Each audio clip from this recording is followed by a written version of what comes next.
PDIP adalah partai dengan sejarah panjang.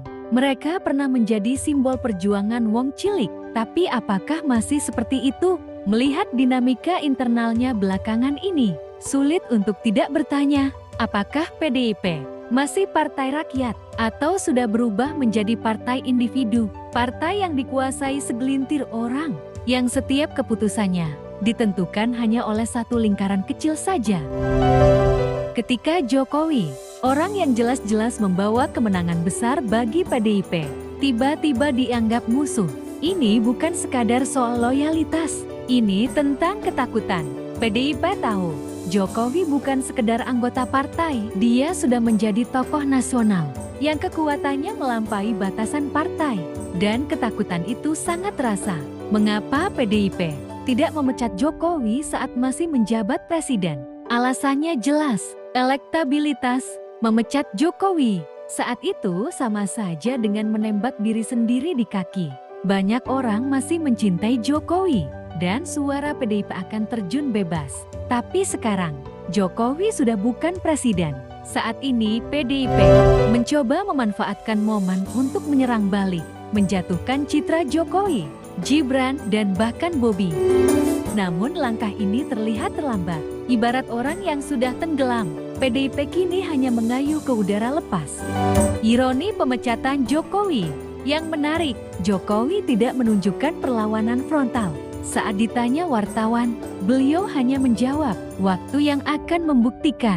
Kalimat itu sederhana, tapi penuh makna.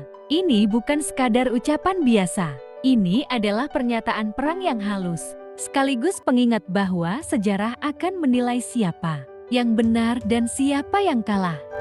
PDIP tampaknya sadar, ini bukan hanya soal memecat Jokowi. Ini adalah taruhan besar yang akan menentukan masa depan partai di 2029. Tapi pertanyaannya, apakah PDIP masih punya amunisi? Lihatlah kader-kader yang tersisa. Siapa yang bisa diandalkan? Hasto, Adian, Sitorus. Dengan segala hormat, rasanya sulit membayangkan mereka membawa PDIP ke kemenangan besar. Pramono Anung mungkin punya potensi, tapi apakah cukup? Sementara itu, di sisi lain, ada Gibran. Sosok muda ini sudah mencuri perhatian nasional. Sebagai wakil presiden yang energik dengan peran pentingnya dalam pemerintahan, tidak mustahil Gibran akan menjadi figur kunci pada 2029. Dan inilah yang membuat PDIP semakin ketakutan. Siapa yang lebih besar, Jokowi atau PDIP? Pecat Jokowi katanya. Tapi mari kita pikirkan sejenak, siapa sebenarnya yang lebih dirugikan, Jokowi atau PDIP?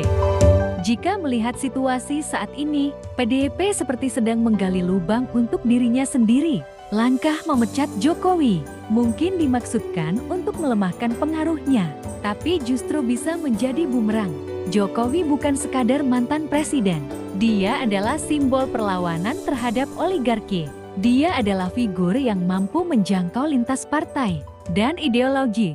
Bahkan setelah dipecat, banyak partai politik masih datang sowan ke beliau, mencari dukungan, arahan, atau sekadar validasi. Ironinya langkah PDIP ini justru memperbesar Jokowi. Dengan dikeluarkan dari partai, Jokowi kini bebas dari segala masalah politik partisan. Dia bisa memainkan peran sebagai tokoh nasional yang melampaui batasan partai. Apa yang akan terjadi di 2029? PDIP kini menghadapi pertaruhan besar. Jika mereka gagal mempertahankan suara mayoritas di 2029, itu artinya era mereka benar-benar berakhir. Dan tanpa figur seperti Jokowi, apakah mereka punya peluang? Sementara itu, Jokowi dan para kader yang dikeluarkan punya kesempatan untuk membuktikan diri. Apakah mereka akan membentuk kekuatan politik baru, ataukah mereka akan mendukung figur lain yang bisa melanjutkan agenda reformasi? Yang jelas, pertempuran ini belum selesai. Waktu akan membuktikan siapa yang lebih besar, Jokowi atau PDIP. Namun satu hal yang pasti, rakyat Indonesia akan menjadi saksi. Dan seperti yang selalu terjadi dalam sejarah, suara rakyat adalah penentu akhir. Pemecatan ini bukan hanya soal Jokowi, Ini adalah cerminan dari krisis yang lebih dalam, krisis identitas, krisis kepemimpinan, dan krisis visi.